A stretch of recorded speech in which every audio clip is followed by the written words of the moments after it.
Alors, pour celles et ceux qui n'auraient pas suivi, qu'est-ce que c'est la recette du succès, les amis? C'est très simple. Depuis quelques semaines, on a pour but d'arriver à quelque chose qui est assez compliqué, c'est de déterminer quel est le plat, le seul et unique plat qui serait le plus représentatif de la gastronomie française. Alors vous allez me dire, il y en a plein qui méritent d'être à cette place, et vous avez totalement raison. Du coup, on a découpé la France avec les anciennes régions administratives. Donc il y a, je crois, si je dis pas de conneries, 24 régions. Il nous en reste 5 parce qu'on a déjà fait 3 autres séances. Alors je vais vous faire un petit récapitulatif de ce qu'on a fait les dernières fois. Je vais juste ouvrir, hop, la petite miniature de ce soir. Comme ça, vous allez voir les régions de ce soir. Hop. Ce soir, les amis, on s'attaque à 5 régions.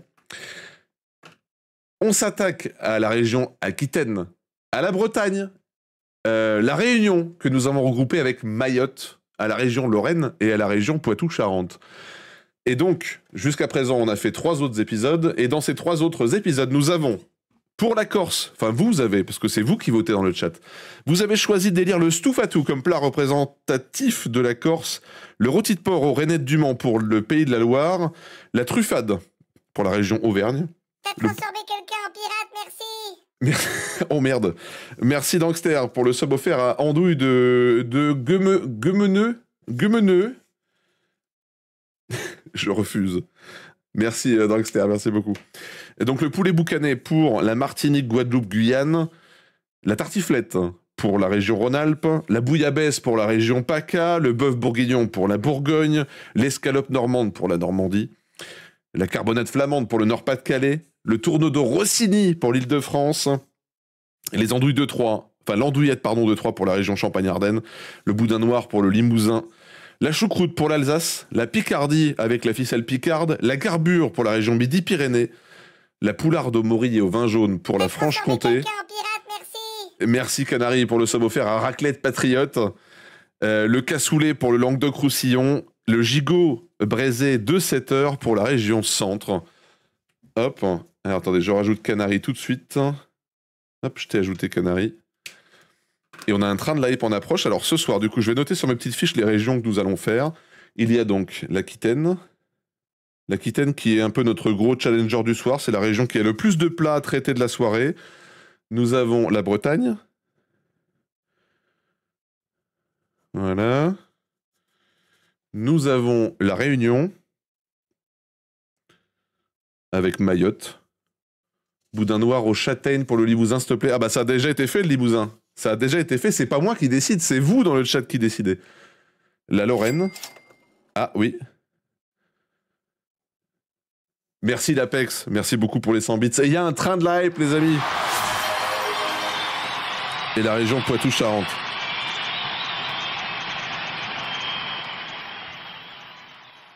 Alors, on va commencer en sobriété. Attention, ça n'enlève rien à la qualité de cette région et aux produits qu'elle peut proposer. Cependant, je rappelle que c'est un classement des plats, uniquement des plats. On ne parle pas de dessert, on ne parle pas d'entrée. On est uniquement sur les plats. Et donc, de fait, les amis, nous allons commencer par la région Lorraine. Alors, je ne sais pas s'il y a des Lorrains dans le chat. Voilà, je ne sais pas si c'est le cas. Si c'est le cas, on vous salue, bien sûr, les Lorrains. Et on va commencer avec la Lorraine qui n'a que 2 plats à nous proposer. Il y en a un, vous vous doutez forcément duquel il s'agit. Hop.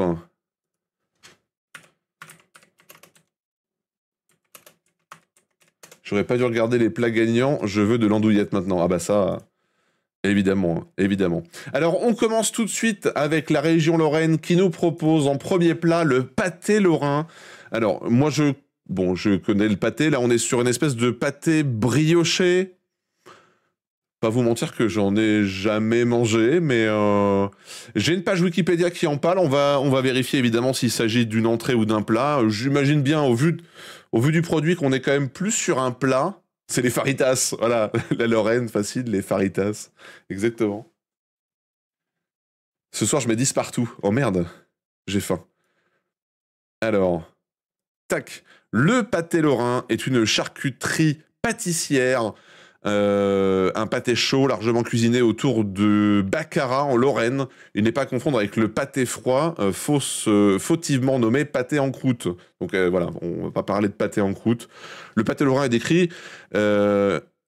décrit un des plus anciens livres, oula, bizarre la phrase, de cuisine publié en 1392. Il est composé principalement d'échine de porc, de noix de veau, entouré d'une feuille de pâte feuilletée, enfin de pâte feuilletée. Son arôme provient de la marinade de la viande préalable à la cuisson et faite de vin rouge ou blanc selon les recettes, échalote, persil.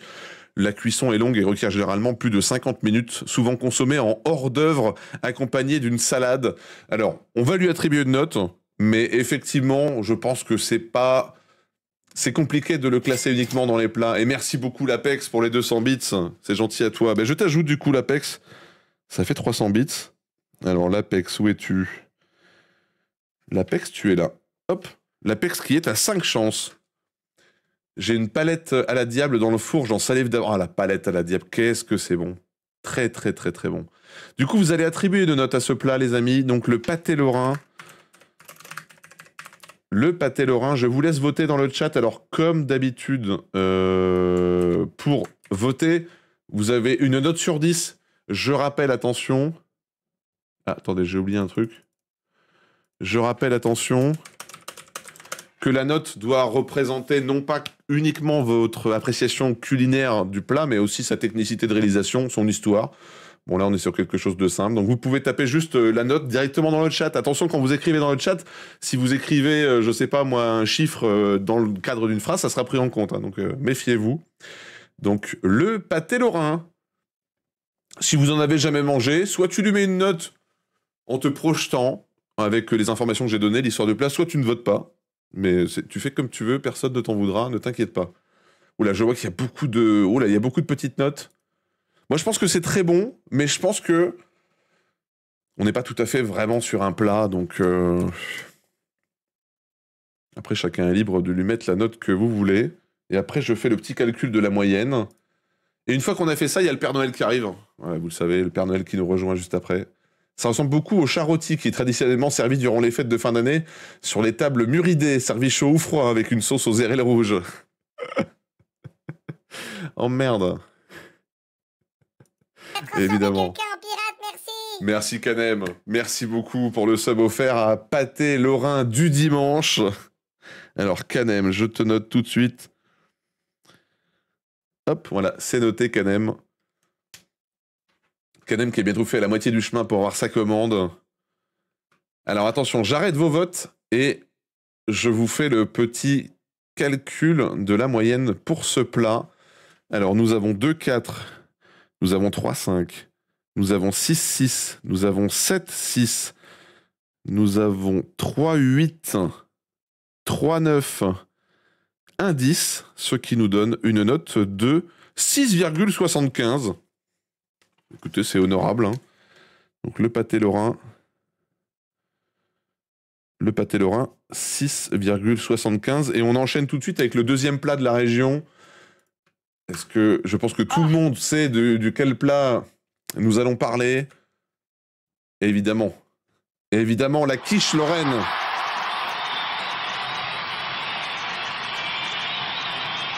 Comment parler de la région Lorraine sans évidemment parler de la quiche lorraine?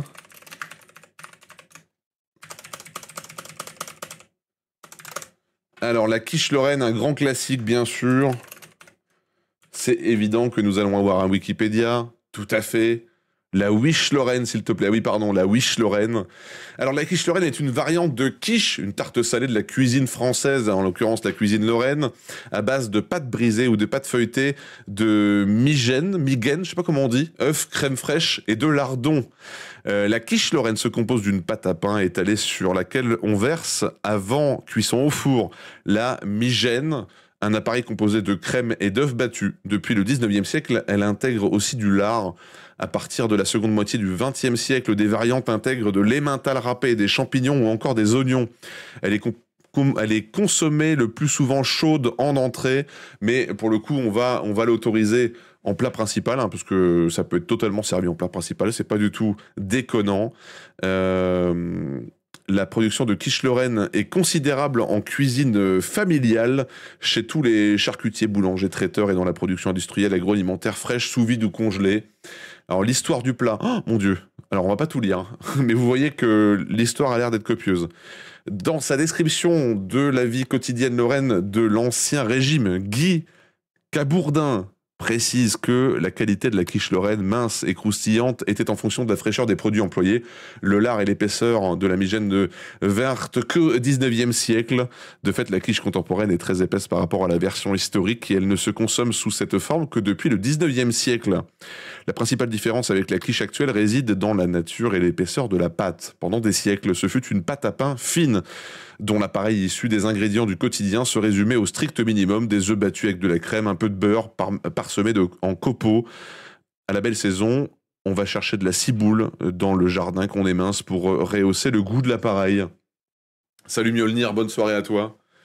La parenté de la quiche lorraine avec les tartes flambées alsaciennes est par conséquent très flagrante car ces derniers ont conservé la pratique de la pâte à pain finement étalée avec un appareil proche de la quiche historique. Voilà. Tout le monde connaît la quiche lorraine. C'est simple, c'est efficace, c'est abordable. Ça se fait très vite à la maison. Petite quiche lorraine, la préparer. Voilà. Moi, je vais lui mettre une note. Franchement, c'est bon la quiche lorraine. C'est difficile de rater une quiche lorraine, je pense, hein, très honnêtement. Eh oui. Ouais, il y a des notes assez représentatives. Hein, ouais, c'est très correct. De toute façon, c'est le deuxième et dernier plat de la région Lorraine. C'est un des rares trucs que je sais faire. C'est super simple. Tout le monde peut le faire. Encore une fois, simple, abordable. Voilà, c'est bon. C'est rapide en plus. Très rapide à faire. Il y a quand même 2 personnes qui ont mis 5. On a pas mal de 9. Tu peux faire plein de variantes en plus, tout à fait. Après, là, on parle de la vraie quiche lorraine traditionnelle, mais tu peux faire énormément de variantes. Hein. La potée lorraine cette saison. Ah oui, après, tu sais, des plats en potée, il y en a. Toutes les régions ont un plat en potée. Hein. Eh oui, eh oui, oui, oui. Allez, pensez à voter dans quelques petites secondes. J'arrête vos votes et on va calculer du coup la moyenne de ce plat. J'ai mis 5 parce que je connais que la quiche lorraine du Pas-de-Calais et c'était bof. La quiche lorraine du Pas-de-Calais? Est-ce qu'il n'y a pas un oxymore là de... Ah! Je ne connais que la quiche lorraine du Portugal. Ok, elle a quoi de particulier la quiche lorraine du Pas-de-Calais? T'as devant toi le spécialiste de la wish lorraine, le spécialiste des travers de porc, sel poivre. 23 ans, j'ai gagné le concours du meilleur cuisinier asiatique en leur préparant un méchoui. Allez, j'arrête les... Celle d'Aldi. Quel enfer, Aldi. Allez, j'arrête les votes, je vous calcule la moyenne. Nous avons 2 5, pardon. Nous avons un 6. Nous avons 2 7. Nous avons 7 8. On a 10 9. Et on a 4 10, ce qui nous fait une note de 8,3, sans surprise, les amis, évidemment. Sans surprise, comme vous pouvez vous en douter. Pas mérité. Oh, par rapport au pâté lorrain, si. Clairement, si, chacun, faut pas déconner. Faut pas déconner. Des 2 plats, c'est clairement celui qui mérite d'être représentatif de la région Lorraine. Hein. Clairement. Clairement, clairement. Hop. On en a fini avec la région Lorraine, les amis, et on va passer tout de suite à une autre région. On va passer à une autre région qui n'a pas forcément beaucoup de plats à nous proposer, mais qui sont incroyablement bons. Rien que la photo du premier, c'est une dinguerie absolue. Incroyable du cul. J'ai joué. Il s'agit évidemment de la Réunion que nous avons regroupée avec Mayotte. C'est à la portée d'un gosse de 10 ans de faire une quiche lorraine et niveau goût, bah pas ouf du tout. Alors, le niveau goût, ça c'est purement subjectif. Chacun, je pense que la majorité des gens dans le chat ne seront pas d'accord avec toi. Et pour qu'un truc soit à la portée d'un gosse de 10 ans, est-ce que c'est grave? Est-ce que justement, c'est pas ce qui fait la beauté de la gastronomie, que quelque chose soit simple et accessible? En quoi ça devrait baisser la note? C'est pas grave. En plus, l'histoire du plat, tu l'as bien vu, est quand même assez intéressante. Mais bref, chacun est libre de penser ce qu'il veut. Alors, attendez, parce que je vais pas faire de faute au nom du plat. Le cabri massalé. Le cabri massalé. Alors ça, j'ai jamais goûté. Regarde la fondue. Exactement, regarde la fondue de fromage. Vous allez me dire que c'est compliqué à faire, peut-être. Cabri massalé. Est-ce qu'on a un wiki pour ça? Oh non, on a le curry. Le cabri massalé. Je vais devoir vous lire une recette parce que je n'ai pas de wiki dessus. Alors, le plat est originaire de l'île Maurice. Le cabri, viande de chèvre tendre et fondante, se consomme le plus traditionnellement lors de cérémonies tamoules. Il s'accompagne de riz. Et pour les plus puristes, se mange avec les doigts sur une feuille de banane. Donc, c'est des choses évidemment qu'on retrouve à La Réunion, qu'on retrouve à Mayotte. De toute façon, il y a beaucoup d'inspiration, même de cuisine indienne. Hein. Donc, c'est pas étonnant de voir des choses qui sont des mélanges culturels au niveau de la cuisine. J'en ai jamais goûté. Si quelqu'un en a déjà goûté dans le chat, n'hésitez pas à donner votre point de vue. Du peu que je vois, ça a l'air bon. Ça a l'air très bon. Ça a l'air très bon. Je vous laisse voter. Et évidemment, vous verrez que le prochain plat, c'est un de mes plats préférés. Le deuxième plat proposé pour La Réunion.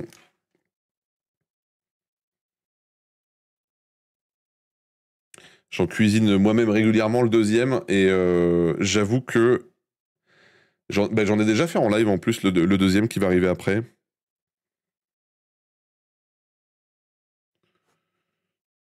Et le deuxième aussi a quelques variantes. C'est ça qui est intéressant. Tu verras, Beschutzer, tu verras.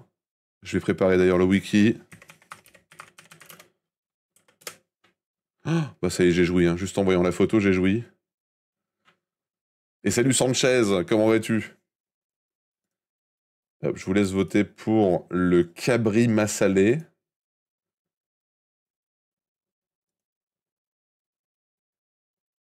Deux? Non mais attends, bon. Je vous rappelle, je vais pas passer la soirée à faire des disclaimers, la note n'est pas censée représenter votre unique point de vue gustatif sur un plat. Mais bon, ça fait 3 semaines que je le répète. 2, c'est vénère quand même. 2, c'est vraiment, vraiment vénère. Si t'es végétarien, ça peut arriver, hein. Faut pas voter, tout simplement. Faut pas voter pour les plats qui contiennent de la viande, parce que sinon ça n'a aucun sens. Allez, j'arrête le vote, les amis, je vais calculer la moyenne.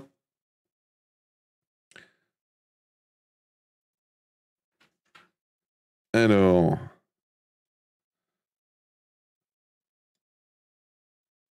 Oh la merde. Alors c'est pas 76 x 6, parce que sinon on s'y retrouve plus.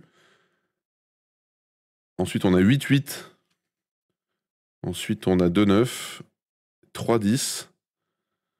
Ce qui nous donne 7,5. 7,5 pour le cabri massalé. C'est très correct.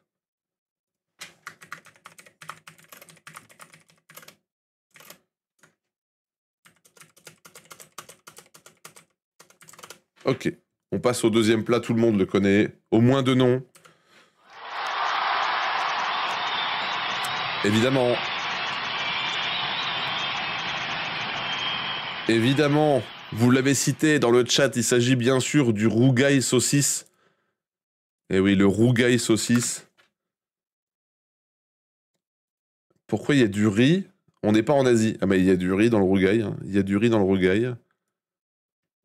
Alors, le rougail saucisse est un plat traditionnel de l'île de la Réunion. Originaire de l'île de la Réunion, ce plat interroge sur sa provenance.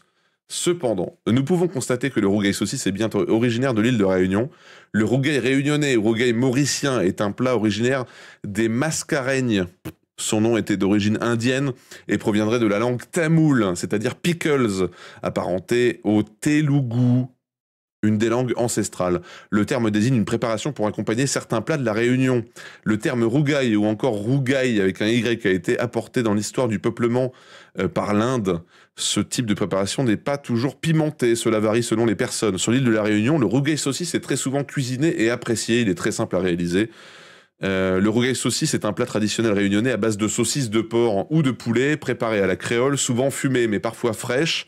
Celles-ci sont ensuite coupées en morceaux auxquels on ajoute des tomates coupées en petits dés, des oignons émincés et souvent des piments pour les personnes qui en mangent. À La Réunion, le rougail saucisse est traditionnellement accompagné par un zambrocal, un mélange de riz avec des haricots rouges ou des pommes de terre selon les recettes, ainsi que du piment, rougail, tomate ou autre. Il peut cependant être servi avec du riz et des grains, lentilles, de silaos, haricots. À l'île Maurice, on trouve également ce plat, mais sous une orthographe différente et au féminin, la rougail saucisse avec 2 LE. La particularité de la rougail mauricienne est qu'elle peut aussi bien être préparée avec des saucisses créoles à base de porc qu'avec des saucisses au poulet. Ces dernières versions étant celles que l'on trouve principalement chez les Indo-Mauriciens. Alors, il y a aussi des variantes. On peut trouver le rougail banane plantain. C'est très très bon aussi. C'est un de mes plats préférés. Donc, sans surprise, je vais lui mettre 10. C'est une dinguerie absolue. Moi, quand j'en fais à la maison, j'utilise évidemment des oignons, de la tomate, beaucoup d'ail, énormément d'ail, de la saucisse. Souvent, je prends de la fumée d'Haute-Savoie.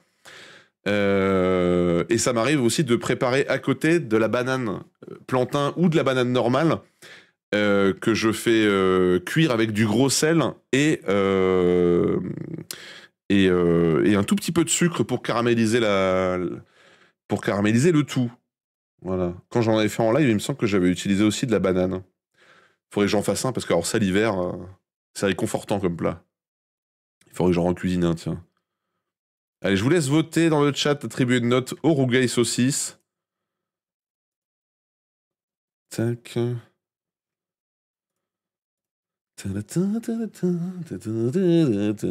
aussi Twitch, je vous propose de clipper sans cesse. Oui, oui, c'est une nouvelle fonctionnalité qu'ils ont mis en place. Écoute, ça vaut ce que ça vaut. J'ai l'impression surtout que c'est très moldave.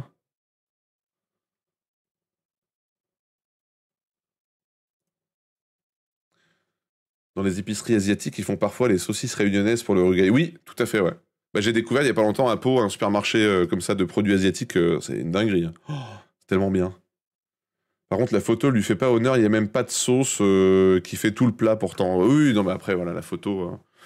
Puis même, ils ont pas parlé de persil. Hein. Ils ont pas parlé de persil non plus. Allez, je clôture vos votes. Je clôture vos votes, les amis. Je clip votre placard. Allez, c'est parti. Calcul de la moyenne de ce plat. On n'a aucune note en dessous de 5. On a 6, 7. On a 3, 8. On a 9, 8. Et on a 5, 10. Ce qui nous donne la note de 8,4. Incroyable.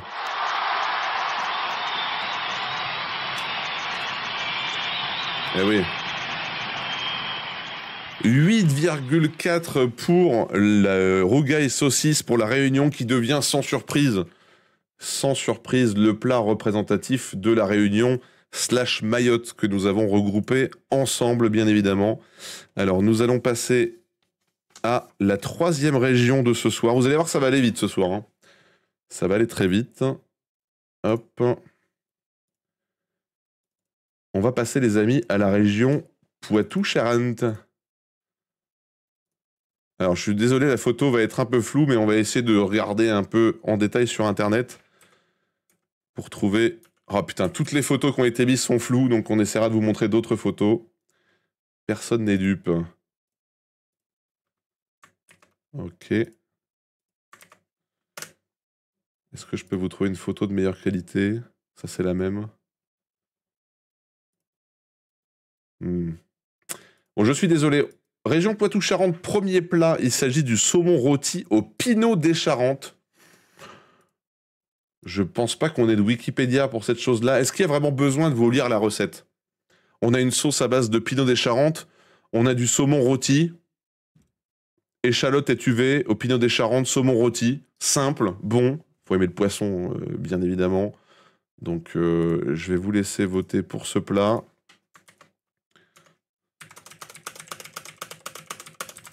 Hop, il n'y a pas de Wikipédia.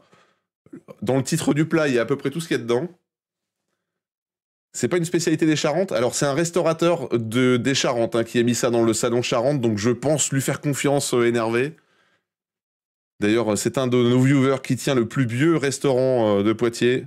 Je pense qu'il s'y connaît un petit peu. Il y a du saumon Poitou-Charentes. Tu sais, le nombre de plats où on a vu comme ça, où il y avait des choses à base de poissons qui n'étaient pas forcément locaux.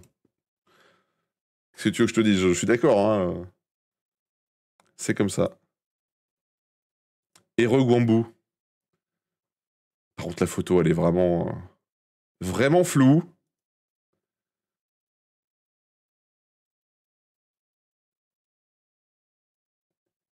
Moi, mon père, il était Charente. Putain, j'ai la ref. Mais mon père était nazi. Ouais, mais c'est quand même ton père. Exactement. Allez, je vous laisse voter. Pour la région Poitou-Charentes, nous avons 3 plats. Ça, parce qu'il y en a un autre, on va pas le noter, vous allez comprendre pourquoi. Vous allez très vite comprendre pourquoi.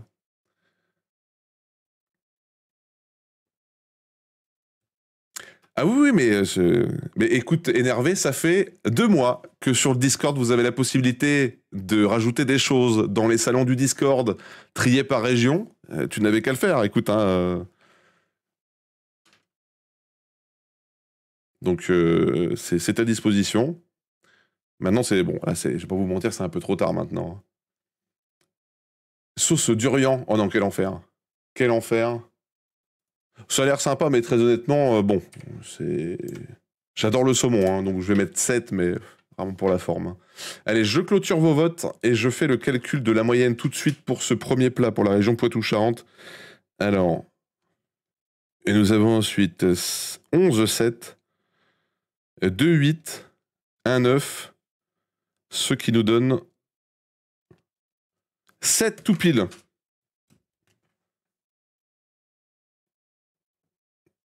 J'avais pas vu avec le taf Discord, mais j'en ai parlé à peu près tous les jours. Hein. J'en ai parlé à peu près tous les jours, mais t'inquiète, c'est pas grave. Alors, saumon rôti. Saumon rôti, au pinot, des Charentes. Ok, alors on va passer très rapidement sur le plat suivant, parce qu'on va pas le noter. Alors déjà, la photo est immonde. La photo est immonde.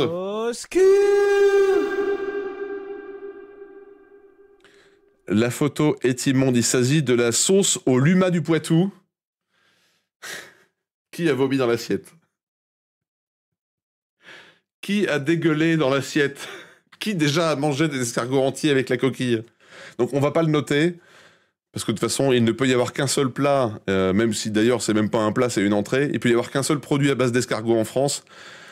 Ah ça c'est charentais, oui c'est charentais, mais bon, tout ce qui est à base d'escargots, vous êtes de piètres copieurs, hein. Ouais, vous êtes de piètres copieurs. Hein. Un vrai plat de cheune. En tout cas, la photo est immonde. Mais voilà, c'était juste pour vous présenter la sauce au luma du Poitou, au secours à l'aide. Et nous passons du coup... Putain, mais alors là... C'est la même personne qui a mis toutes les photos. La capitainerie présente ses excuses. Au vu des photos dégueulasses qui ont été choisies. Il s'agit de riz de veau braisé flambé au cognac. Eh oui, riz de veau braisé flambé au cognac. Pareil, j'en ai jamais mangé. Hein. Riz de veau, très clivant. Très clivant. C'est du riz de veau. Il y a des brocolis, il y a des haricots, il y a des carottes. C'est flambé au cognac. Voilà. Je sais que les riz de veau, ça peut être très compliqué et je respecte totalement les gens qui mettraient potentiellement des notes négatives. Par contre, je préviens, le prochain plat ne ressemble à rien. C'est le dernier plat de la région, le prochain. En revanche, les amis, c'est une dinguerie. Ça ressemble à rien, mais c'est une dinguerie. Je vais d'ailleurs préparer tout ça. J'ai eu l'occasion d'en goûter fait par justement le viewer qui est restaurateur. Il y a un wiki, c'est incroyable. Et j'aurai là d'autres photos à vous présenter parce qu'il y a un wiki. Alors, sympa, why not? Ouais, après, c'est du riz de veau, hein, attention. Hein. C'est du riz de veau. Allez, je clôture vos votes. Je fais le calcul de la moyenne. Il y a un 4. Ça va, je trouve que vous avez été plutôt correct pour du riz de veau. 24, 28. Nous avons un 8, nous avons 2 9 et nous avons 2 10, ce qui nous donne 6,9. Donc pour le Ritvo Cognac. Ritvo au cognac 6,9. Le flambé au cognac a fait baisser la note. Ah ouais? Je suis pas un fan de cognac, mais généralement la cuisine avec de l'alcool dedans, c'est très très bon. Alors, je répète, hein, le prochain plat, le dernier plat de la région Poitou-Charentes, la photo n'est pas représentative de... Au secours! C'est une dinguerie, je ne vous mens pas, c'est vrai ce que je vous dis, c'est très très bon. J'aurai d'autres photos plus propres à vous montrer. Il s'agit... Hop, il s'agit du farci poitevin. Le farci poitevin ou farci charentais, selon l'endroit, est une spécialité culinaire servie froide en entrée ou chaude en plat principal. Donc c'est pour ça qu'on le met dedans. Ils font des plats moches, mais là c'est très très bon. Le farci poitevin ou farci charentais est un pâté de légumes cuits emballés dans de grandes feuilles de chou et qui se mange généralement en entrée avec du pain à l'instar des charcuteries, mais qui peut du coup se manger en plat, bien évidemment. On le connaît sous le nom de farci dans les 5 départements d'entre Loire et Gironde, Vendée, Deux-Sèvres, Vienne, Charente et Charente-Maritime, plus rarement sous celui de poule verte en sud-est, Deux-Sèvres et nord-est, Charente-Maritime, sous celui de pâté d'herbe en nord-est, Charente-Maritime, ou celui de phare en Vendée. Il existe autant de recettes que de cuisiniers, mais on peut dire qu'il est constitué d'un hachis de légumes, feuilles, oseilles, blettes, choux, voire salades, épinards, de plantes aromatiques, persil, oignons, ail ou poireaux, et de lard. Putain, j'allais dire pour une fois, on a un plat végétarien, que nenni, lié par des œufs, plus farine, crème fraîche, sel, lait, poivre, cuit au pot dans un filet dans lequel sont disposées de grandes feuilles de chou pour le retenir, ou parfois au four dans un plat. Ce plat est fréquemment en vente sous son nom régional de farci, tout court, en charcuterie et supermarché, où on le trouve fréquemment vendu à la coupe ou plus rarement en bocaux. C'est une dinguerie. Et voilà peut-être une photo. Alors, ils nous mettent encore une fois du saumon à toutes les sauces. Voici une autre photo, mais je pense qu'on peut vous trouver d'autres photos peut-être plus vendeuses encore. Farci poitevin. Voilà, ça peut ressembler à ça aussi, le farci poitevin. Donc je vous laisse noter. Quand je l'ai vu, je me suis dit, oula, ça a une gueule étrange. Quand je l'ai goûté, je peux vous garantir que c'est délicieux. C'est vraiment très, très, très, très bon. Qui m'envoie des messages?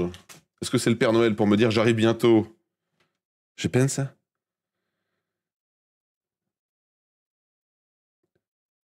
Même pas. C'est même pas le Père Noël, je suis déçu. Ah! J'ai la dalle, je mets 10 à tout. Ah bah bravo. Voilà, le farci poitevin. Oh putain. Putain que c'est bon. Saint-Nicolas est bloqué sur la route. Ouais, je crois qu'il y a de l'embouteillage pour le traîneau. Farci poitevin. Hop, attention, je vais arrêter les votes dans quelques petits instants. Et je vais vous calculer la moyenne pour ce plat, les amis. Encore une fois, désolé pour la photo. C'est les cigognes, c'est les cigognes. Alors, on est parti. 4, 5, 24. Ok. 32, 27, 40. Ce qui nous fait, les amis, une note de 7,6. Et qui fait du... C'est vrai qu'on dirait de la cervelle, mais... Le farci poitevin devient du coup le plat représentatif de la région Poitou-Charentes. Alors, je vais changer de musique pour la prochaine région, vous allez comprendre pourquoi.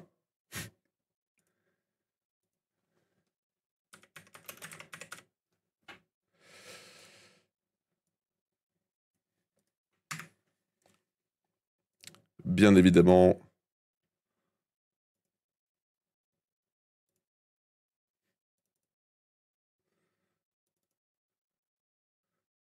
prépare tout.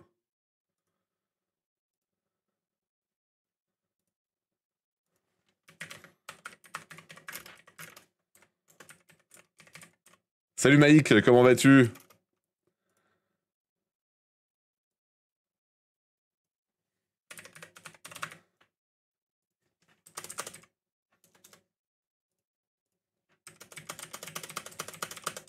Ok.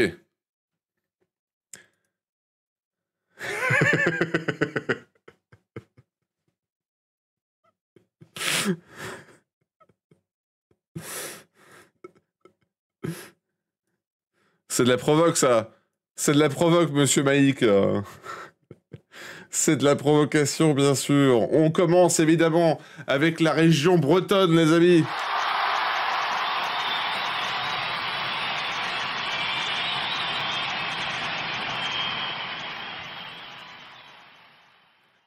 Alors, la région bretonne, qui, comme les 3 précédentes, n'a pas forcément beaucoup de diversité de plats à proposer. C'est une région où il y a beaucoup de produits du terroir.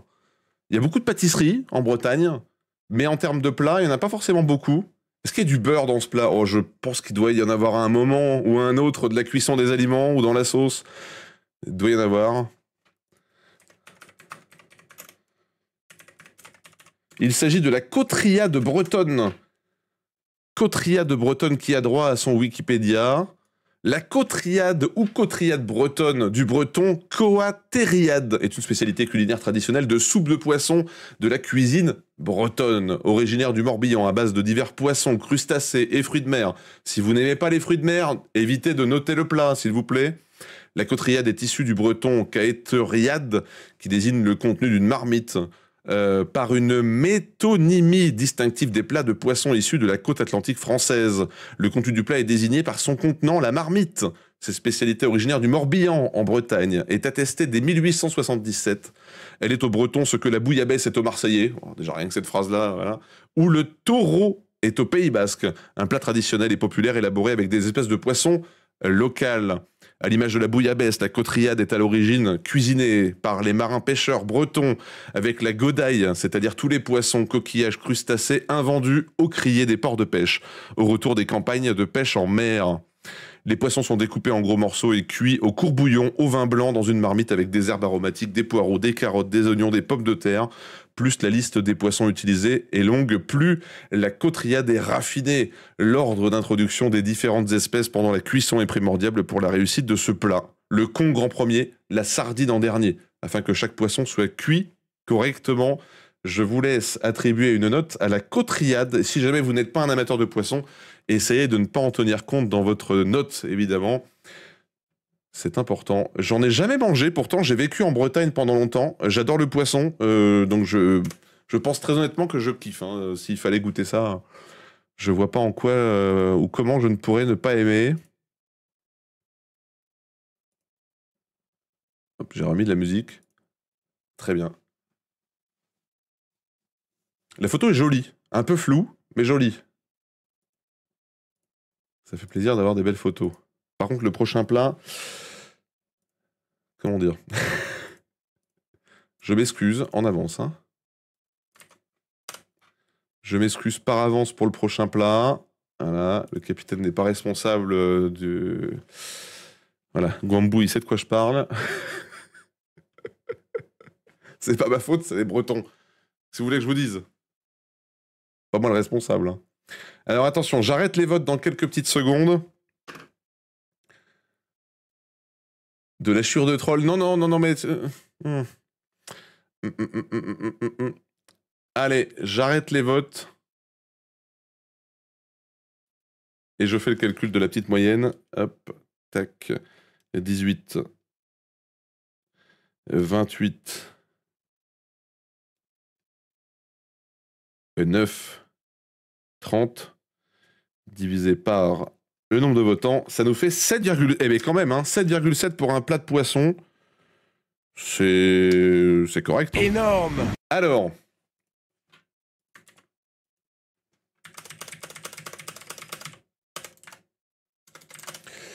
Je m'excuse par avance. Je présente mes excuses les plus plates, les plus sincères. Ah ça va, non ça va. J'ai été chercher une photo moins immonde que celle qui avait été présentée, mais je peux vous montrer des photos immondes de ce plat, hein. Regardez. On avait droit à cette photo sur le Discord. Au secours!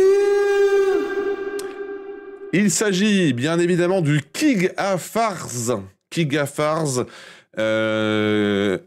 Je ne sais pas comment ça se prononce. C'est une spécialité régionale originaire du pays de Léon, en Bretagne, région historique située à l'ouest de Morlaix et au nord de Brest.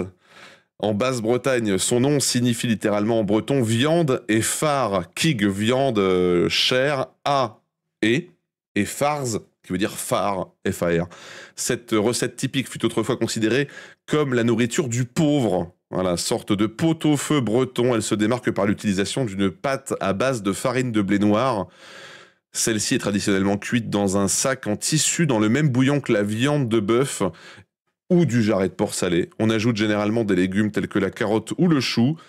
Parachevant la ressemblance avec le pot-au-feu classique. Plusieurs recettes existent, comme le précise le Gonidec dans son dictionnaire paru en 1821. Pâte faite de farine, de froment ou de sarrasin que l'on met dans un petit sac de toile pour la faire cuire dans le bouillon. On en fait cuire au four, on y mêle alors ordinairement des prunes ou des raisins secs. Bon, ça, prunes, raisins secs, j'avoue que... Vous voyez l'espèce de préparation cuite dans un petit sac dans l'eau de bouillon.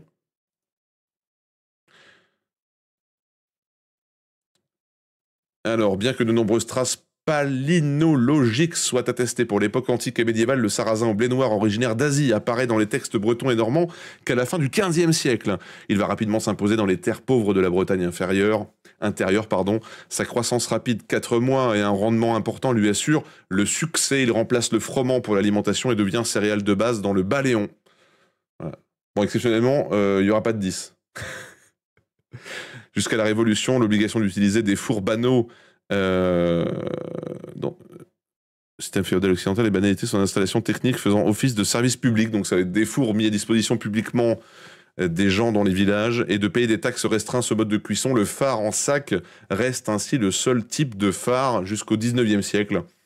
Voilà, c'est un plat accessible, particulier, pot-au-feu, avec cette espèce de préparation à base de farine de sarrasin, blé noir, cuit dans un sac, dans l'eau de cuisson, des légumes.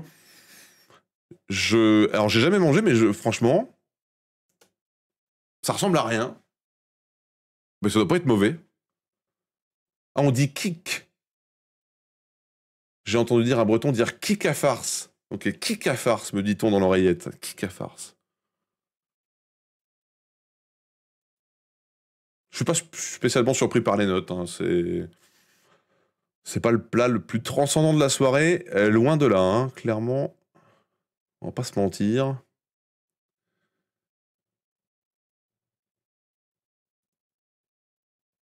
Alors, je vous laisse voter dans quelques secondes. J'arrête les votes et je vais faire le calcul de la moyenne pour ce plat breton, n'est-ce pas ?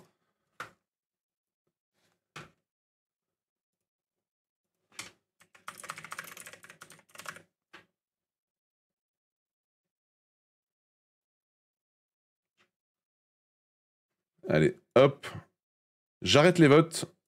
Alors, ça nous donne... Il y a eu un 3, il y a eu un 4, il y a eu 7-5, 4-6, 2-7, 2-8, 2-10, et ça nous donne 6,1. Ah, il s'est fait descendre hein, forcément par le 3 et le 4. Hein. Voilà, poté sur 20. Voilà, poté sur 20. De toute façon, la France, énormément de plats en poté. Donc, le kick à farce. Alors, les amis, on arrive, évidemment. Tu m'auras pas, Grelot. On arrive au challenger de la région bretonne, bien sûr. Hein, vous l'avez deviné.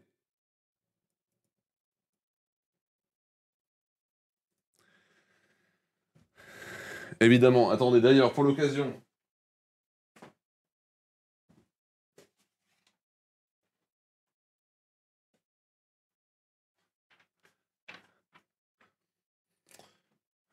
Bien sûr.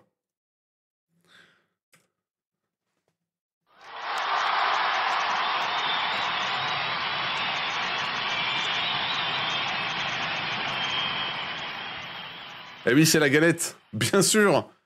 Bien évidemment, il s'agit de la galette bretonne. Ah oui.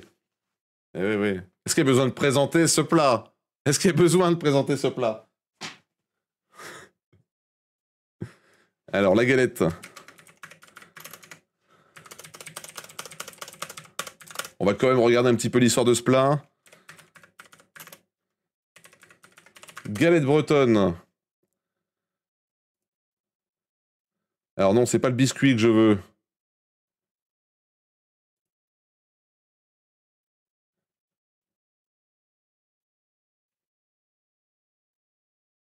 On va regarder le wiki de la galette saucisse, hein. La galette classique, galette de sarrasin.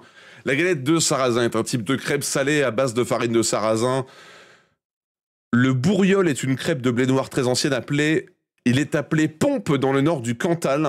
Ok, très bien. La galette de sarrasin de Haute-Bretagne est fréquemment confondue avec la crêpe bretonne qui existe en Basse-Bretagne. On va regarder aussi un petit peu. Comme crêpe de sarrasin avec une recette différente. La galette de sarrasin de Haute-Bretagne est un aliment composé de nombreuses recettes cuisinées tant en crêperie qu'à la maison. La galette complète et la galette saucisse sont deux spécialités de garnissage de galettes. On a une petite galette saucisse là, simple, efficace. Je regroupe tout dedans, hein. Je regroupe la galette blé noir, la galette sarrasin, toutes les manières de faire des galettes salées en Bretagne, hein. Eh oui. Putain, c'est une spécialité coréenne. Ok. Des galettes de sarrasin confectionnées en Basse-Normandie, en particulier dans le bocage normand. Alors là, c'est d'autres exemples. Il y en a aussi dans le Limousin. Il y en a en Belgique, au Canada, en Corée, en Ukraine. Qu'est-ce que l'on dit sur l'autre galette? La crêpe bretonne. Spécialité culinaire traditionnelle emblématique de la cuisine bretonne, originaire de Basse-Bretagne à base de froment ou de sarrasin. Salé, typique de Basse-Bretagne, décliné sous de nombreuses variantes de garnissage. Oh la dinguerie, oh la dinguerie. La farine de sarrasin blé noir est attestée dans la cuisine bretonne du XVe siècle, comme on l'a vu juste avant avec le kick à farce. La pâte de sarrasin sert aussi à la préparation de bouillies. La partie de la Bretagne où l'on parle breton vit de galettes de farine de blé noir. Est-ce que j'ai vraiment besoin de la présenter? Oh mon Dieu. J'ai joué. En fait, la galette, c'est tellement un truc Madeleine de Prout, je trouve, hein. C'est pas du tout de la grande gastronomie, mais c'est de la Madeleine de Prout, à coup sûr. Je vais pas lui mettre 10, cela dit, je vais lui mettre 9. Après, c'est mon... Attention, hein, ça n'engage que moi, bien sûr. Hop. C'est très bon, mais bon, en termes de gastronomie, c'est hyper simple, hein, voilà. C'est hyper simple. Ce qui n'enlève rien à sa qualité certaine.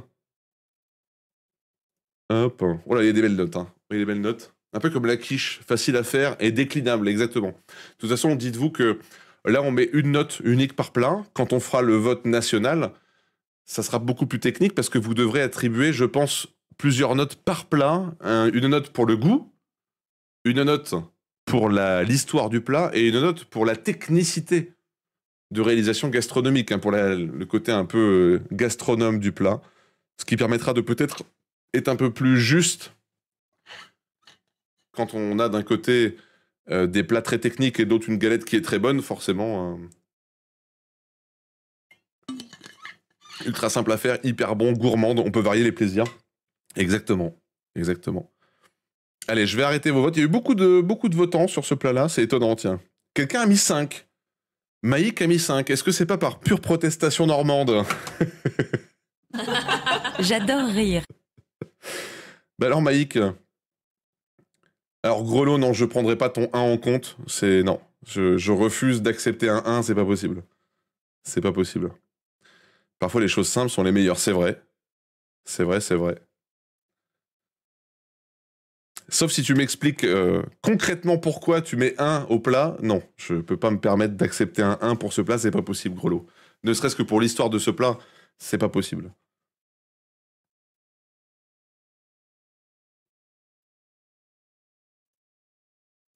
Allez, j'arrête le vote. Je vous calcule ça.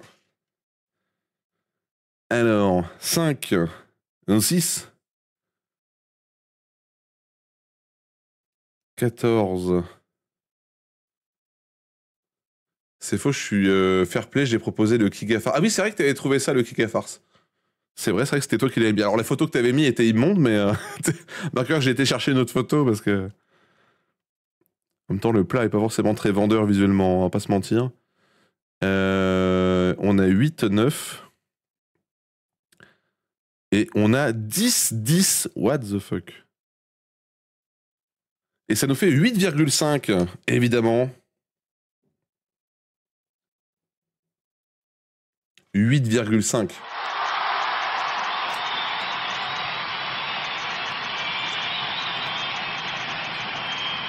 Je répète, je n'ai pas pris le 1 en compte.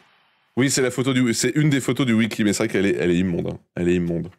Elle est horrible, horrible, horrible. La Bretagne, du coup, sera représentée par la galette. Est-ce qu'encore une fois, c'est une surprise? Très honnêtement, je ne pense pas. Et nous arrivons à la dernière région de la soirée, bien sûr. La dernière région de la soirée, les amis. C'est une région qui a des choses à nous dire. C'est une région que je me ferai un plaisir de défendre ce soir, puisque j'y habite. C'est pas ma région d'origine, mais pour autant, force est de reconnaître que cette région a des choses à proposer. Est-ce qu'on a un wiki pour ce plat? Oui, nous avons un wiki pour ce plat. Très, très bien. Les amis, la région Aquitaine. La dernière région à passer de toutes les régions françaises. La dernière région à passer. Et on commence avec la Shoah. Oui, oui, oui, ça se dit comme ça. Hein. La Shoah. Alors, qu'est-ce que la Shoah? Je vais éviter de faire des... Voilà. Non, c'est pas celle que vous pensez. Non, non, calmez-vous dans le chat. Aquitaine ad hoc. La Shoah, qui donc se prononce Shoah, hein, vraiment comme je viens de vous le dire, hein, littéralement. Est un mets traditionnel de la région du Labour, Pays Basque, Pyrénées-Atlantiques. Ce plat rustique qui était servi les jours de foire n'est pas vraiment codifié. Il s'agit d'un émincé d'épaule de veau coupé en cubes, cuit avec des piments doux, des oignons et du piment d'Espelette. Il est souvent associé à Espelette parce qu'un restaurateur hôtelier de ce bourg le mit en avant sur sa carte et le fit connaître aux touristes et aux journalistes. Il est couramment proposé chez les restaurateurs avec un vin charpenté de cette région, notamment l'Iroulégui ou le Madiran. Shoah vient du verbe français hacher. Il était écrit autrefois sous différentes formes comme hacha, Shoah, akshua d'Espelette. Le verbe hacher se dit eo, chikitu ou chiki. Alors là, le basque, excusez-moi les basques. Hein. Mais alors la prononciation de la langue basque, voilà, je ne sais pas comment ça se dit. Ça ressemble à chiquito, tertio, secondo, conclusion. Tournesol est un con.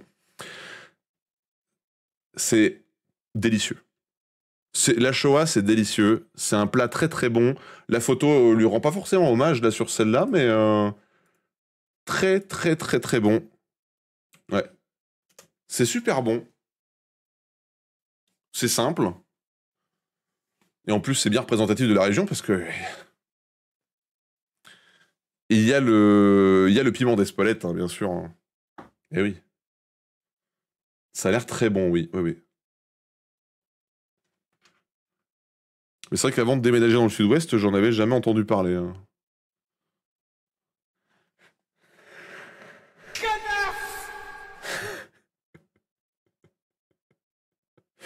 Oh mon Dieu. Hop, je prépare directement le prochain plat.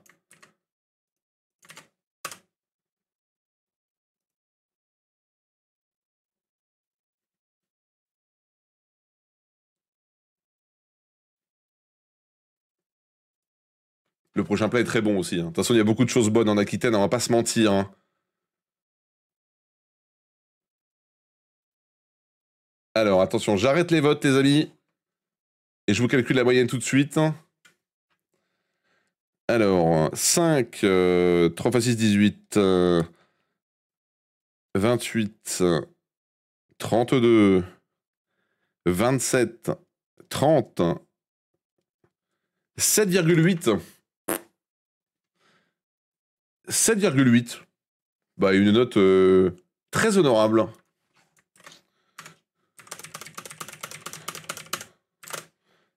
Deuxième plat de la région Aquitaine, le canard à l'orange. Le canard à l'orange. J'ai joué.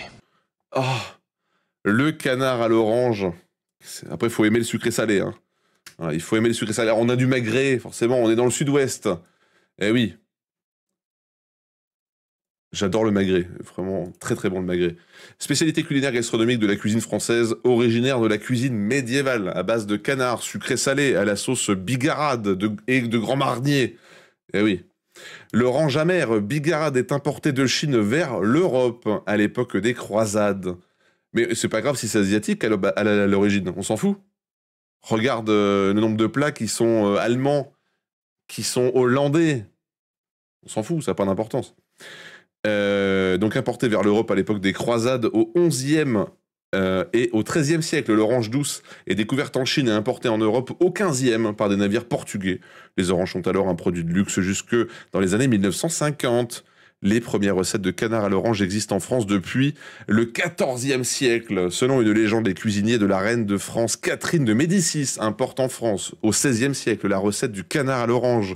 Ce mythe est qualifié de mensonge éhonté par Oxford Companion to Italian Food, qui explique que la recette existait déjà en France plus de 100 ans avant la naissance de la reine Catherine. De plus, aucun cuisinier italien n'a été recensé à la cour de Catherine de Médicis. Cette légende inscrit dans le Lady mythe italien dans la cuisine française. Attendez, il y a une page Wikipédia mythe italien dans la cuisine française. J'adore rire. Putain, je vais garder la page sous la main. Une des recettes écrites les plus anciennes se trouve dans le livre de François Marin, Suite des dons de Comus, publié en 1742. Dans son ouvrage L'art du cuisinier en 1814, Antoine Beauvillier propose une variation de cette préparation. Sa sauce combine du jus et de la chair d'orange, des zestes finement coupés et blanchis, le tout mélangé dans un bouillon de bœuf corsé relevé par une touche de poivre, de gros poivre. Recette qui a inspiré Alexandre Dumas pour son grand dictionnaire de la cuisine. Une autre déclinaison de ce plat est la sauce bigarade décrite dans le guide culinaire en 1903, consiste à caraméliser le sucre que l'on dissout ensuite avec un peu de vinaigre, puis on incorpore du fond de viande, du jus d'orange et du citron en ajoutant des zestes d'agrumes coupés en julienne. Incroyable. Incroyable, incroyable. Très, très, très bon. C'est délicieux. Après, il faut aimer le sucré salé, bien sûr. Avec du curaçao. Ah non, là, ça, c'est ban. C'est ban. Du curaçao. Alors, canard à l'orange. Je suis obligé de faire des petites lignes parce qu'il y a quand même pas mal de plats en région Aquitaine. Hein.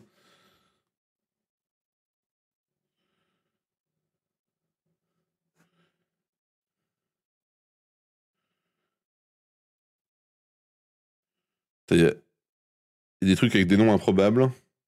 Il y a beaucoup de trucs à base de canard, hein, vous allez voir.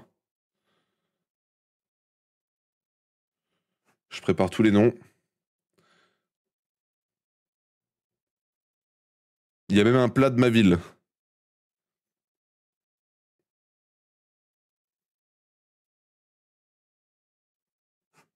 Ok.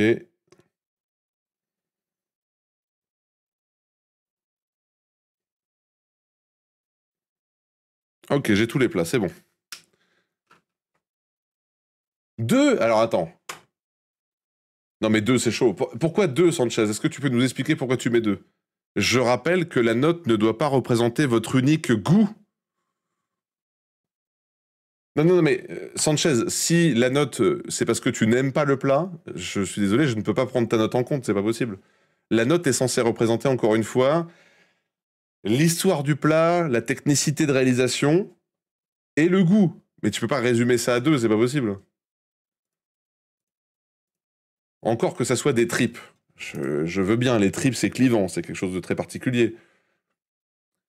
Mais deux, quand même, c'est chaud.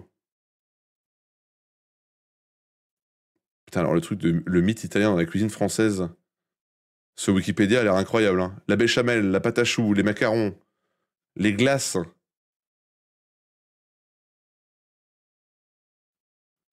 Je ne comprends pas le sucré salé, mais le canard, c'est très bon. Oui, donc je peux pas prendre ton 2 en compte. Si c'est uniquement une question de goût personnel parce que t'aimes pas le sucré salé, c'est ce que je disais. Pour les gens qui aiment pas la viande, ne votez pas, c'est pareil. Si t'aimes pas le sucré salé, ne vote pas. J'ai mis 7 à la bouillabaisse alors que j'en ai jamais mangé. Ou jamais j'en mangerai plutôt, a dit chacun. Allez, j'arrête les votes.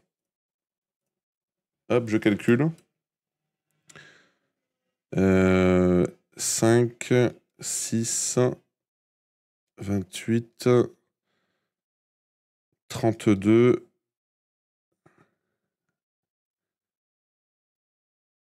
36, 80, 23. Ça nous donne une note de 8,1. 8,1 pour le canal à l'orange, c'est une très bonne note. Hein. Énorme. Très très très bonne note et on enchaîne tout de suite avec un monument de la cuisine du Sud-Ouest.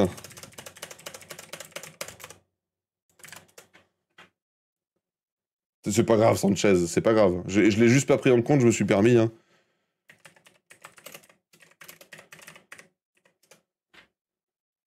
On a un Wikipédia évidemment. Il s'agit, les amis, la photo au départ présentative, bien sûr.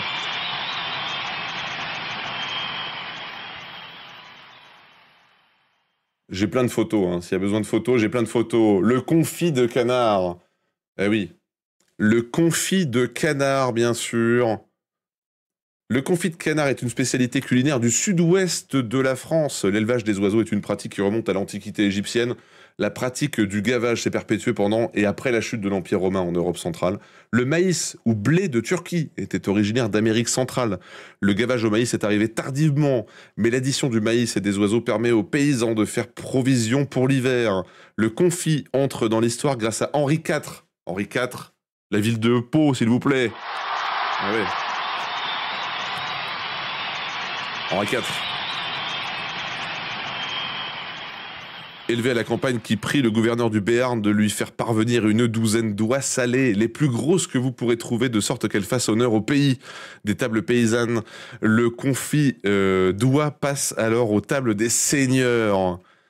Il se prépare avec des oiseaux gras engraissés par gavage. Alors, on n'est pas là pour débattre évidemment du gavage hein, et de ses côtés positifs, négatifs, surtout négatifs. Les mêmes dont se sont issus le magret et le foie gras. La viande est cuite pendant au moins 2 heures dans la graisse chaude entre 70 et 85 degrés, puis mise en bocaux et recouverte de graisse de telle sorte que l'air ne puisse pas rentrer en contact avec elle et la détériorer.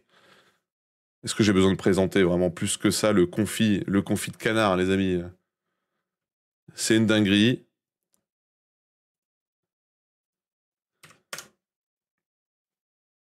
Confit de canard vient d'Asie alors que le conflit de connard vient de confession athée.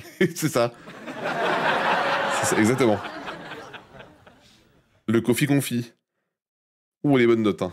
Ouh, il y a des bonnes notes. Bon, la photo est floue. Le problème de ce plat, j'en ai déjà parlé quand on parlait de la bouillabaisse. C'est typiquement un plat quand vous allez au restaurant. 2 chances sur 3 de tomber sur un truc en boîte. Parce que c'est long à faire. Vous voyez, vous avez vu, plus de 2 heures de cuisson. C'est très rare qu'un restaurateur le fasse maison. Et souvent, quand c'est en boîte, c'est trop salé. C'est trop salé et puis surtout, ça se tient pas. Ça se délie. Donc, c'est un grand classique, malheureusement, de la cuisine industrielle. Même si souvent, c'est de la cuisine industrielle assez quali. On va pas se mentir. Hein. Allez, pensez à voter, j'arrête les votes dans quelques secondes. Un confit de canari cuit. Je sais pas s'il y aurait grand chose à manger hein, sur un canari.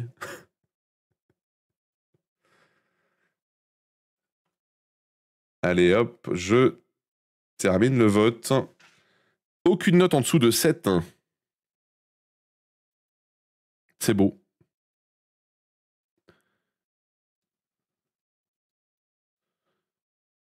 Oh, il y a 6-10. Ça nous fait une note de 8,8. Oh là là 8,8 pour le confit de canard. Oh putain.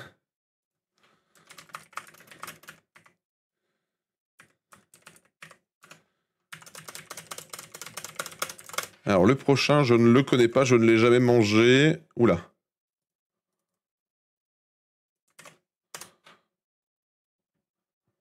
Est-ce qu'on a un wiki?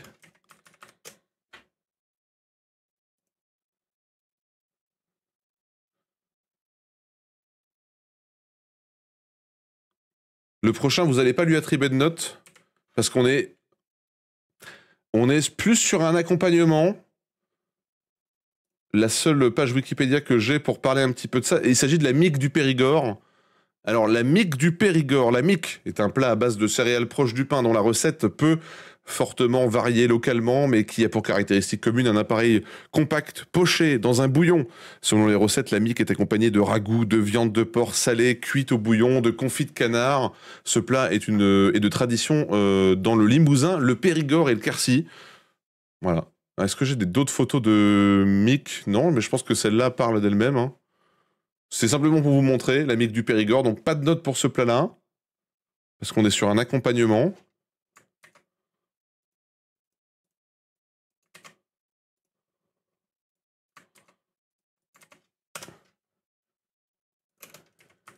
Est-ce que j'ai un wiki? Alors, j'ai pas de wiki, mais je pense que ça parlera à tout le monde pour le prochain plat, les amis. Il s'agit du parmentier. Le parmentier de canard. J'ai joué. Qu'est-ce que c'est bon aussi, ça, le parmentier. Mais là, du coup, à base de canard, le parmentier. Je pense que tout le monde connaît. Je vais vous donner juste les ingrédients. Noix de muscade, crème fraîche, pommes de terre, échalotes, cuisses de canard confite, oignons, du lait, de l'eau, du poivre, du sel. C'est un parmentier, quoi, à base de canard. Simple, très très bon.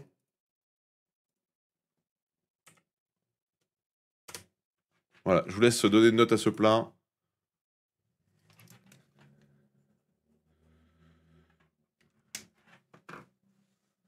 La photo est jolie. Pour une fois, on a une belle photo. Là, il donne envie, hein. Oh là là. Oh, c'est du canard et de la purée, quoi. Ah! Très bien. C'est du canard et de la purée.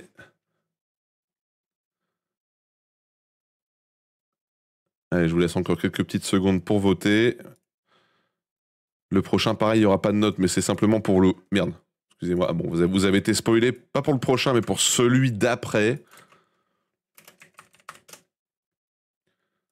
Hop. Allez, j'arrête les votes. Ce qui nous donne 7.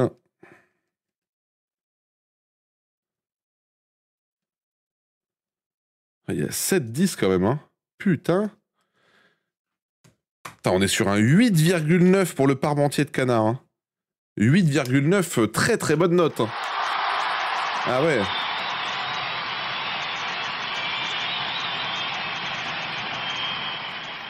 Alors la prochaine, c'est pas un plat, c'est un accompagnement. C'est délicieux.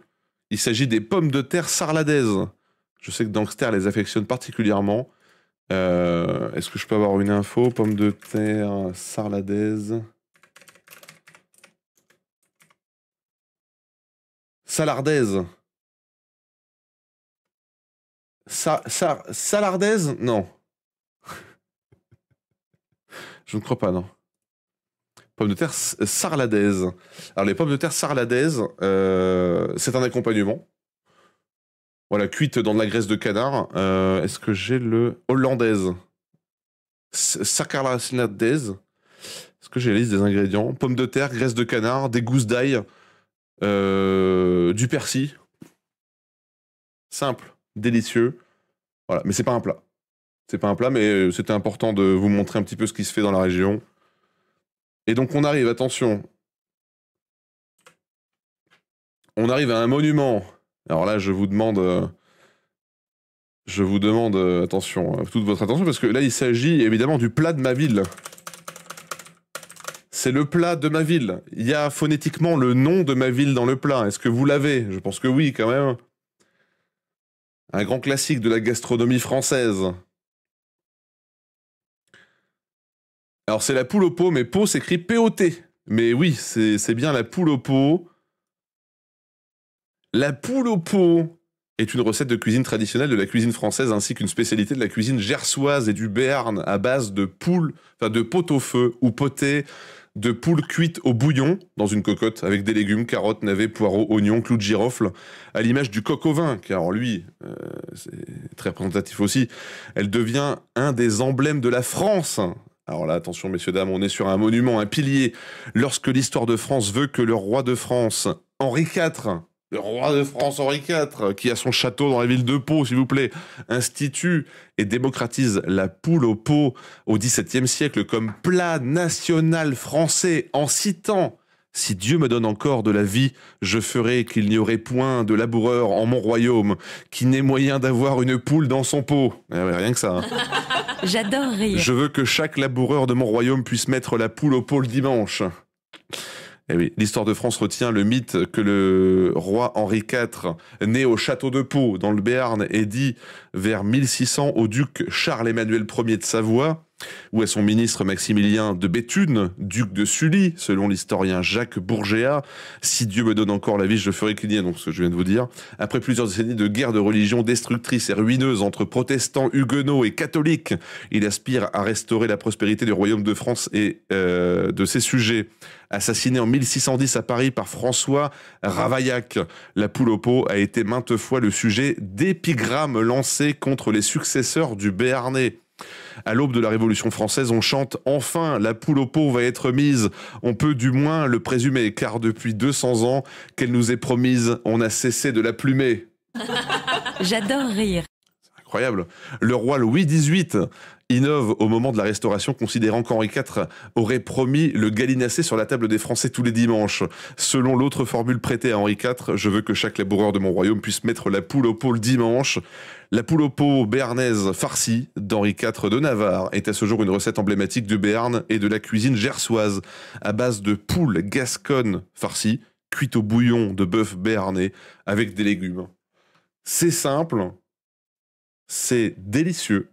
C'est comme le pot-au-feu, mais avec une volaille, en gros.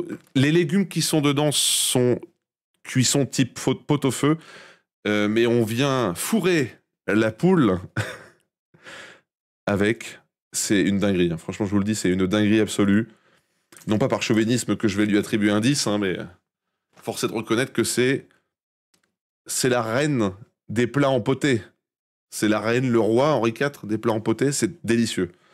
C'est une dinguerie absolue.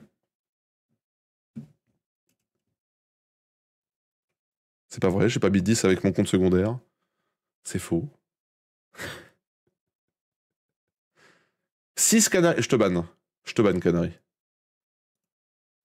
Alors attendez, je prépare le prochain plat, qui lui aussi est un monument. Alors. Il y a un wiki évidemment pour le prochain. Parfait. Très bien, très bien. Allez, il faut voter les amis. Il faut voter. Et en plus, l'histoire est cocasse, hein, avec les citations d'Henri IV qui sont improbablement absurdes. Henri IV qui est né dans la coquille... qui était bercé, pardon, dans la coquille d'une tortue géante dans le château de Pau. Anecdote véridique. Hein. D'ailleurs, quand vous visitez le château de Pau, il y a la carapace géante d'une tortue des Galapagos qui a servi de berceau, de landau au roi Henri IV. C'est vous dire le melon familial. Allez, c'est parti pour le vote. Alors, 12 plus 7 plus 80 plus 27 plus 40, ce qui nous fait 20. Et ça nous fait 8,3, qui est une très très bonne note. C'est le troisième plat. Ils sont très proches. Hein. Confit de canard et parmentier de canard sont très très proches. Hein. Alors, hop, vous n'avez rien vu. Alors ça, je ne connais pas. Je crois que c'est Dankster qui l'a proposé.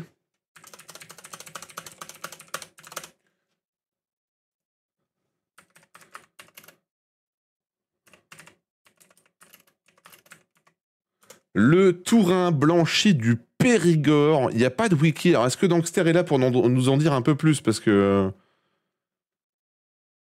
Alors, je suis désolé, la photo va être immonde. La photo va être immonde. On dirait une mauvaise blague. Des bouts de pain grillés dans de l'eau à l'oignon. Je n'ai jamais mangé. Hein. C'est une soupe à l'ail. Peler les gousses d'ail, en ôter le germe, émincer la moitié et couper les autres en plus gros morceaux dans une casserole à fond épais, faire fondre l'ail dans de la graisse de canard à feu doux, sans coloration. Faire un roux saupoudré de farine sur l'ail et remuer en laissant cuire. Bah, je pense que c'est ça, hein. C'est une soupe à l'ail avec du pain, du coup.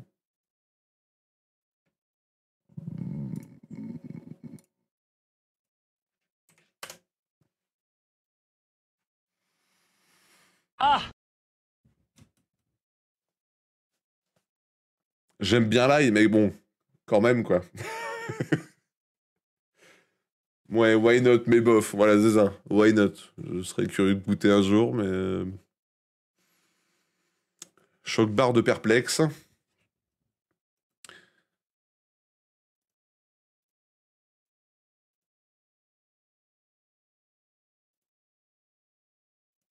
Hop. Et il nous restera plus qu'un seul plat pour la soirée. Donc je vous avais pas menti hein, quand je vous avais dit que ça allait être court, hein, les 5 dernières régions. Ça manque de canard. C'est vrai. Mais t'inquiète pas, il y aura de la volaille dans le prochain plat. Il y aura de la volaille juste après. Allez, attention, je clôture vos votes, les amis. Je clôture vos votes. Alors, 3, 4, 20,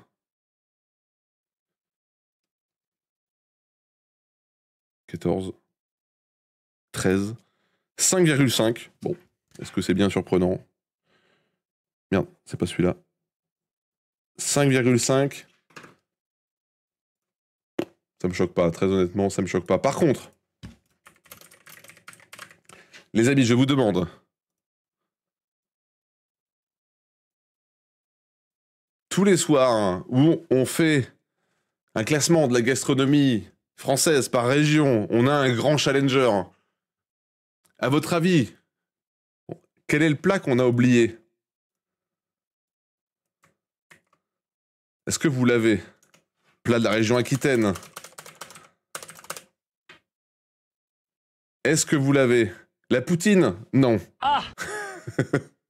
Même s'il y a un très bon restaurant à Poutine à Pau, mais c'est pas ça. C'est pas la poutine.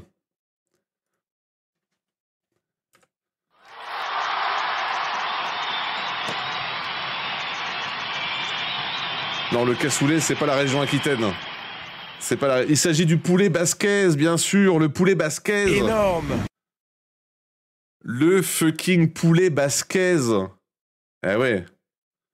Les amis, le poulet basquez, ou poulet à la basquaise, est une spécialité culinaire de la cuisine traditionnelle emblématique de la cuisine basque, étendue avec le temps à la cuisine française, à base de morceaux de poulet mijotés dans une pipérade, qui est une sauce confite de poivrons rouges, de poivrons verts, de tomates, d'oignons, d'ail, huile d'olive, vin blanc, bouquet garni, plus ou moins relevé au poivre et au piment d'Espelette.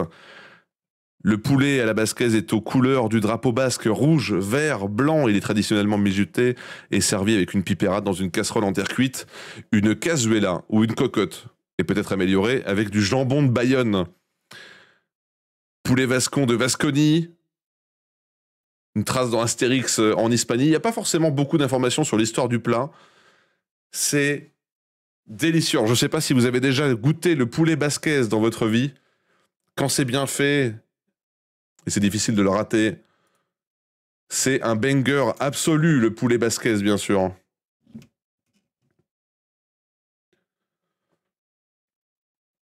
Ah, mais c'est très très bon, ouais, c'est très très bon. Après, il faut aimer le poulet, bien sûr, hein, mais... Allez, je vous laisse voter pour ce dernier plat de la soirée, le poulet basquez. Le poulet fucking basquez. Je vous laisse attribuer une note. Ça pique pas, hein, je précise, hein, pour les gens qui ont peur du piment, ça ne pique pas du tout. Le poulet est fondant, il a beaucoup de goût en même temps dans une région d'élevage de volailles, donc c'est plutôt cohérent, plutôt logique. Le poulet basket. Est-ce que j'ai d'autres photos à vous montrer du poulet basquez? Je peux vous montrer d'autres photos, hein. Oh là là là là. Pareil, il faut aimer le poivron. Oh, celle-là, elle est belle. Oh là, celle-là, elle est belle, hein, avec les petites tomates cerises, là.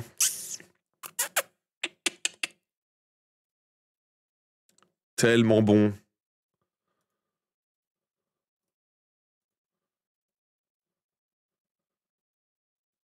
Mauvaise soirée pour la famille? Ah, ça te rappelle un mauvais souvenir? Bon, le Tourin, Dankster, le Tourin du Périgord a obtenu la plus mauvaise note de toute la soirée. Hein. Je vais pas te mentir que j'ai eu du mal à le vendre. Hein. Je préfère des morceaux de blanc de poulet dans ce plat.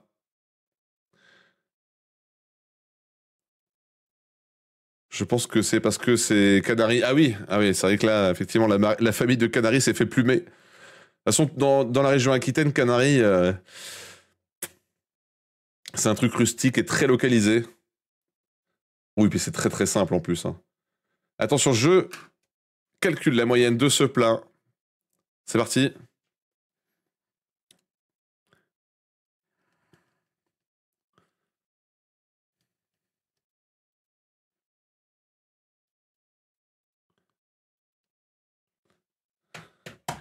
Et les amis, j'ai le grand honneur de vous annoncer que nous avons un gagnant. Nous avons un grand gagnant.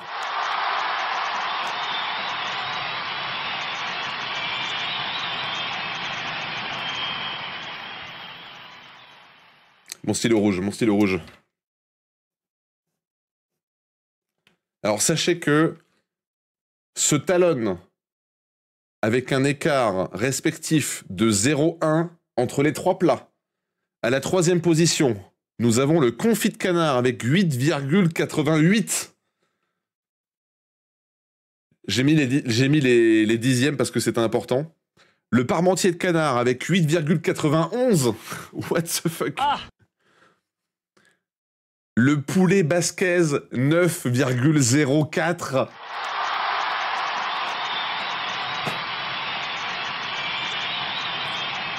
Le poulet basquez devient donc le dernier représentant de la dernière région à passer dans cette émission, la recette du succès, avant que nous entamions le classement national. Alors je vous invite à mettre un maximum d'applaudissements dans le chat. Je rappelle que ce soir, nous avons nous avons choisi le poulet basquez pour la région Aquitaine, la galette pour la région Bretagne, le farci poitevin pour la région Poitou-Charentes, le rougail saucisse pour la Réunion et la quiche Lorraine pour la région Lorraine. Ah ouais, bien sûr. Bien évidemment. Bien évidemment. Hop. Tac. Et donc, avant de faire venir le Père Noël, on a déterminé l'ensemble des plats représentatifs de chacune des 24-25 régions françaises. Ce qui veut dire qu'à partir de maintenant, les prochains votes, eh bien, ça sera pour arriver à un seul et unique plat. Mais il n'y aura pas une seule note par plat, comme je vais vous l'expliquer. Ça serait trop restrictif et prendre trop de risques. Vous allez devoir attribuer plusieurs notes à chaque plat quand on se retrouvera la semaine prochaine ou plus tard pour faire ça. Il y aura évidemment une note relative au goût, relative à l'histoire du plat, relative à la technicité de réalisation du plat et évidemment le rapport avec la localité des ingrédients. Donc ça sera, je pense, un peu plus juste. Voilà, ça sera un peu plus juste, ça va être différent. Mais je pense que c'est pas plus mal de faire ça.